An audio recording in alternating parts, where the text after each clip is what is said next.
The original Star Wars films are often compared to Dune, with claims that Star Wars was probably heavily inspired by Dune, and even some claims that Star Wars rips off Dune. There are lots of similarities after all. As such, comparisons between Luke Skywalker and Paul Atreides follow, since they're the main characters of their respective stories. And of course, these characters share a lot in common, but thematically and psychologically, they also diverge in some key ways. In fact, the nature and magnitude of such differences pushes the characters to quite a distance from each other. And in terms of its philosophy, the Star Wars saga may not actually be that similar to Dune after all. So let's delve into that, shall we?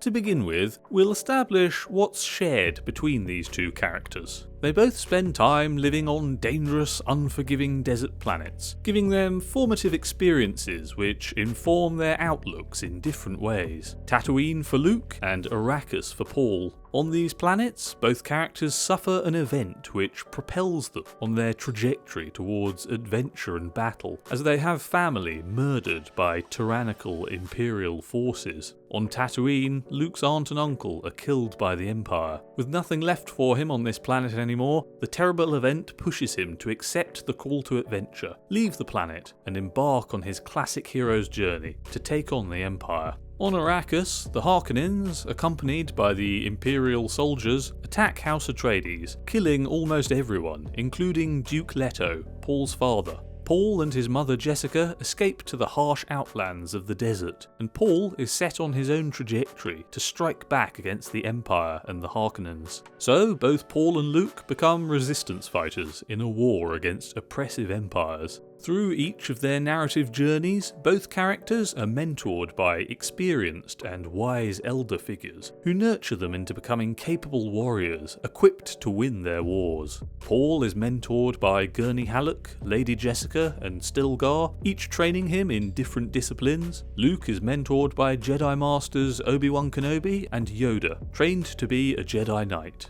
Both characters grapple with the temptation to yield to dark impulses. Luke is tempted by the dark side of the Force, which offers him power and an imperial throne. This dark temptation is embodied in Darth Vader, who makes Luke an offer to join him in ruling the galaxy. Paul is tempted by claiming power as the Kwisatz Haderach, and perhaps tempted to buy into his own press as this messianic figure, buy into the prophecy that he knows to be manufactured. But it offers him power, and a sense of superiority and ego inflation. That's all very enticing for anyone, particularly a teenager who's still discovering his own identity. Both characters experience abrasive exits from Plato's allegorical cave, making the wars they're fighting more morally confusing than they once were, when they discover they're the descendants of their enemies. Luke is the son of Darth Vader, and Paul the grandson of Baron Vladimir Harkonnen. Overall, in terms of plot,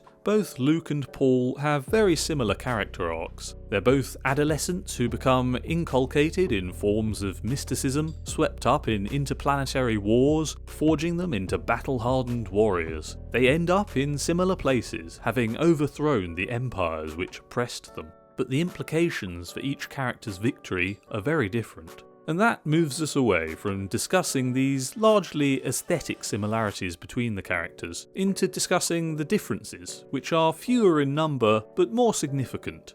So, what motivates each character? While met with experiences which make Paul feel morally conflicted and guilty about what he's doing by using the Fremen to get his revenge on his enemies, his core motivations remain constant throughout his story. He's driven by a desire for revenge, and will do whatever he needs to claim it, no matter how much his manipulative and scheming actions corrupt his soul in the process. By the end of Dune, Paul succeeds in his goals, and is able to take the revenge he wanted upon his enemies. In contrast, Luke's motivations shift organically, based on the information and circumstances he's presented with. He starts out motivated by the simple desire for adventure, to escape his monotonous trappings on his dead-end desert homeworld, and go out into the wider galaxy. After satiating that yearning and taking on the fight against the Empire, he discovers his father is Darth Vader, and so his motivation evolves. He has deeper and more mature concerns now, beyond an adolescent yearning for adventure. He now juggles the burden of his responsibilities in the Rebel Army and their fight against the Empire with his desire to redeem his father, who's in the ranks of the Empire he's trying to fight.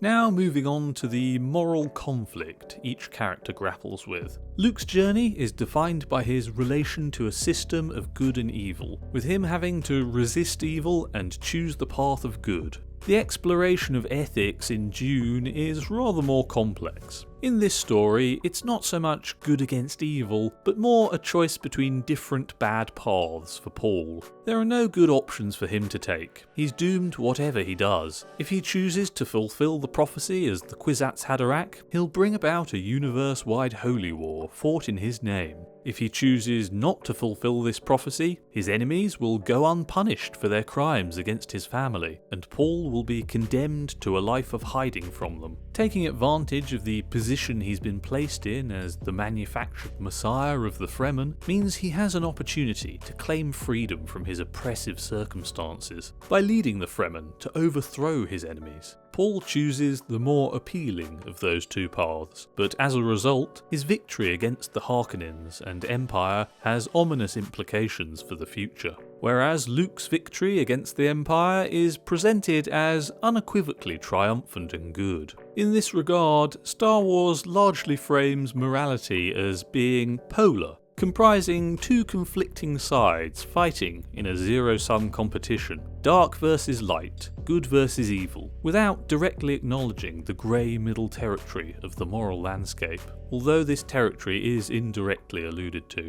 Dune critiques this kind of framing, shows that things aren't that simple, and that myths encapsulating binary morality tales are misleading. In conclusion, the similarities between Paul Atreides and Luke Skywalker are largely skin deep. While the two characters share similar story arcs and experience similar events in sci-fi fantasy settings, the characters and the wider stories they're part of represent different ethical systems. To me, this all makes it seem like the accusations of Star Wars ripping off Dune are probably unreasonable, because while Star Wars and Dune share a lot on the surface, at their hearts they each communicate very different messages. You could say they tell the same story from differing perspectives, coming to opposing ethical conclusions. The more appropriate character to liken Paul Atreides to thematically is actually Anakin Skywalker. But that will have to wait until my next video.